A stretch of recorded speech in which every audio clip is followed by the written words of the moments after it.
The Hellenization of the non-Greek world, especially the Near East, brought profound cultural and political changes to ancient societies. The peoples of these regions, including Egyptians, Persians, and Jews, had their own ancient and sophisticated civilizations. Yet after Alexander's conquests, the ruling class throughout much of the Near East became almost entirely Greek or Macedonian. For non-Greek natives, entry into government service required a form of cultural transformation. They had to adopt Greek language, dress, customs, and ways of thinking.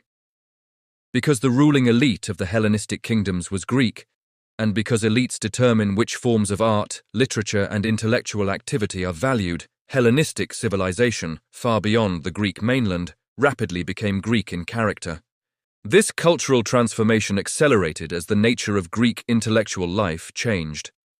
In the classical period, many Greek thinkers were not full-time scholars. Aeschylus and Euripides were landowners, and Socrates was a stonemason.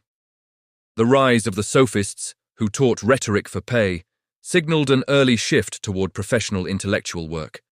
By the 300s, this transformation was complete.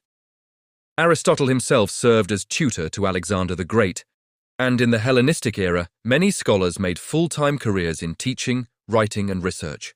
These scholars gravitated toward the new Macedonian-ruled cities of the Near East, where Hellenistic kings founded numerous urban centers and encouraged Greek settlement. Alexandria in Egypt is the most famous example, but many other new cities dotted the region. In these cities, rulers established Greek schools to educate the children of Greek settlers and to spread Greek culture among their non-Greek subjects. With their vast wealth, Hellenistic kings could attract the most gifted scholars, writers, and philosophers of the age.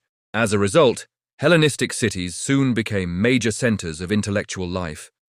To understand the period, it is important to recognize what these new schools taught. The most widespread form of education was rhetoric, the art of public speaking, considered essential for political influence in the Greek world. These rhetorical schools were often run by sophists, influenced by the Athenian teacher Isocrates, who believed rhetoric was valuable not only for statesmen, but for all educated people. His curriculum required students to study literature, mathematics, science, history, and philosophy, subjects that came to be known collectively as the liberal arts. Alongside rhetorical training, philosophical education flourished. Philosophy in the Hellenistic period encompassed nearly all areas of intellectual inquiry, including literature, natural science, social science, ethics, and metaphysics. Although the earliest philosophical schools, Plato's Academy and Aristotle's Lyceum, were founded in Athens, many new philosophical centers emerged under royal patronage throughout the Hellenistic world. Among these centers, the most famous was the Museum of Alexandria, founded by Ptolemy I in Egypt.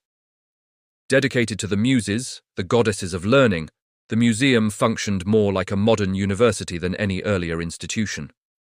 Built on Aristotelian principles of systematic inquiry, its scholars taught students, conducted research, collected and analyzed texts, observed natural phenomena, catalogued literature, and undertook scientific studies.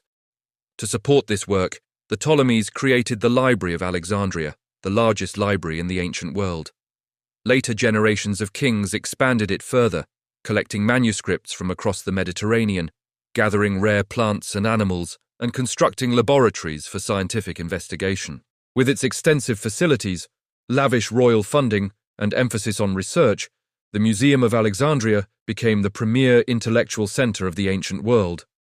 In many ways, it was the first true research university in history and the crown jewel of the Hellenistic cultural revolution.